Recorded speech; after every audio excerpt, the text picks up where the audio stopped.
33 overnight. My sister keeps a thermal cup filled with ice next to her in bed so she can eat a cube if she gets too hot. Crazy. You'd be surprised how comfortable a tiled bathroom floor and wet towel as a blanket can be. I'm in North Brisbane. It reached 38, and even at 5 p.m. was 33. I really struggle with the heat, and I've tolerated previous summers. However, the past 2 days I've found overwhelming. That's actually crazy. We're going to look up what's going on there. Brisbane weather. Let's see. Oh, it looks like the heat might have died down, right? Because we're sitting at 23 C or 74 Fahrenheit. And the foreseeable future is pretty mild. They must have had a heat wave then that was really raising that.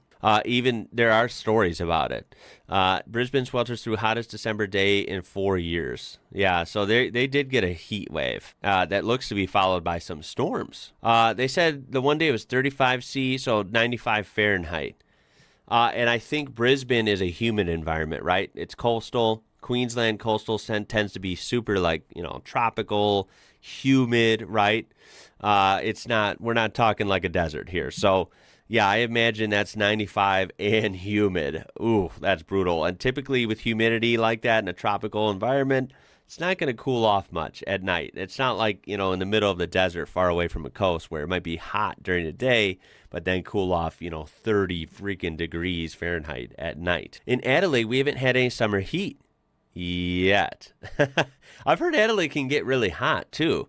They must be lucky so far. Pretty mild, it sounds. I spent the summer in Adelaide. Days tended to be 40 degrees or 20 degrees, depending on which way the wind was blowing. Lots of people saying throughout the comments that 2023 is starting out as the hottest year ever. Do you guys agree? You have to let me know. I will say one thing. Here in Illinois, of course, on the other side of the earth, and of course the northern hemisphere, it is winter, right? But I tell you what, Illinois, Chicago area, right, always been known for kind of, people think it's like really cold here. And typically, especially when I was younger, yes, it was cold here. We did have many periods where we would even get like a polar freeze that came from the north, and we're talking like really cold weather. But even when that wasn't happening, just a regular winter day would be about at freezing for a high, and then like low 20s Fahrenheit at night, which is really cold. That's below freezing. But I gotta say, this whole like November, December, where it could have been really cold, it's been like 50s. Like during the day, which is, you have to understand, that's really warm for this area. That's more like what you would experience in southern Illinois or Tennessee or something. So it has been, for our standards, pretty warm around here. It's been very mild. It has not been freezing cold at all, and we've gotten like no snow. This is pretty crazy. Someone's grandma passed away earlier this year, but not without leaving this pristine newspaper from the day the war ended. Amazing. We're talking World War II here, guys. Look at the condition of this. This is from May. Let me zoom in. Look at this. I'm going to go to full screen for you guys here. Look at this bad boy. Melbourne, Tuesday, May 8th, 1945. This is in absolutely spectacular shape. Dare I say, it is about as like new as you could dream up. I mean, this is insane. It's not literally perfect because I don't know if that is possible to exist, but it's about like 97% perfect, other than a little bit of blemishing or discoloring on the right. This looks spectacular. I think it's always very fun and just fascinating seeing something like this from so long ago, especially when it's been preserved like this. Very cool. Keep it pristine for your grandchildren. Yes, absolutely. Whoever has that now, please take care of it. That's actually probably worth money in that condition, or a few museums might want it. That's true. I can totally see this being worth something, but more so museums would probably be excited to find something like this. I mean, this is an impactful day. And like I said, look at the condition. It's just not something you see every day. Peak season restaurant pricing. What the hell does that mean? In my opinion, no need for peak season surcharge. Set your prices year-round and absorb this bullshit. At least when it came up for a tip, the default option was Yeah, nah. Location, Geelong, Victoria. I don't know what that's about. I mean, trust me, I'm no stranger to certain restaurants, coming up with some weird charges and weird integrated tips, but then you still got to tip them. Like, I know we have our own issues with some of this sometimes in the U.S., but 10% peak season surcharge from December 27th through the 26th of January. Come on now. 20% surcharge on public holidays. Boy, this restaurant is just handing out the surcharges. You know what? That sounds like they're not going to be getting many happy repeat customers, honestly. And there is their subtotal, $48.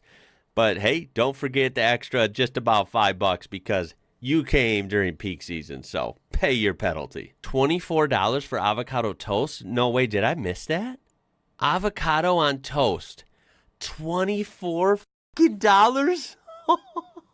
What on earth is wrong with this place? Holy smokes.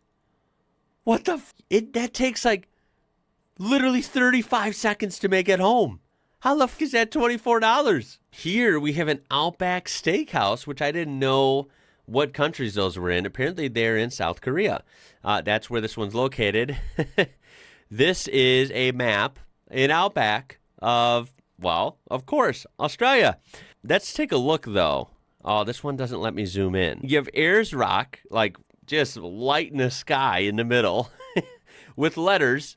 And then the rest, you have a mixture of like kangaroos and then, again, words spelling out famous cities, I suppose.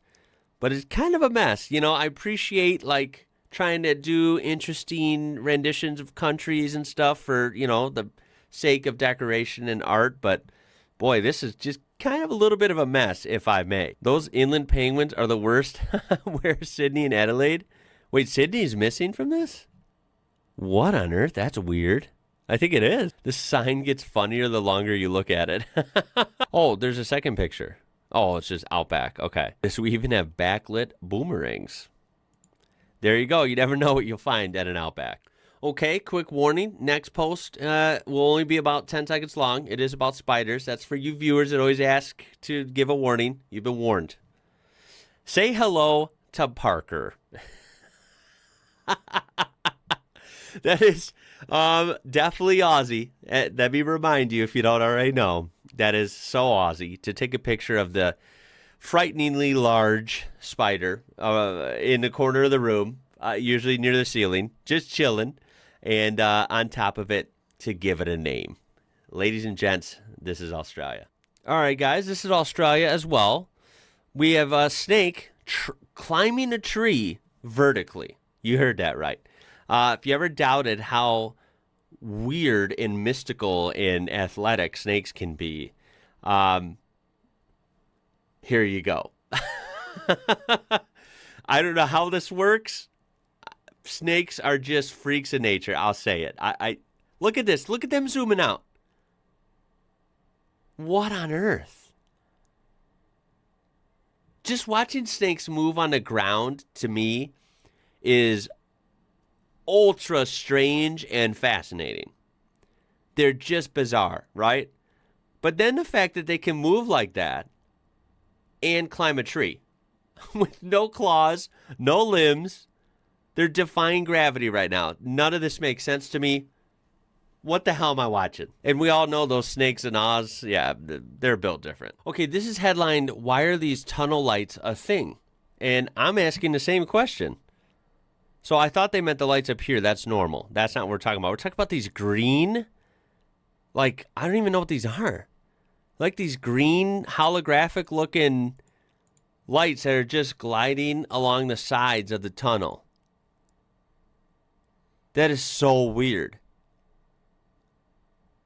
And you can see them way up there as well. I've never seen anything like that in my life. That is super weird, and I don't know what they would be for. What is that? Ooh, this is an interesting post. I have no idea what subreddit to put this under, so if I'm not right, but does anyone know anything about this miniature Peter Brock helmet? Me nor my father can find anything about it. Wow. This is actually really cool. Brock 72. Peter Brock, Birth of a Legend, and it is a little racing helmet.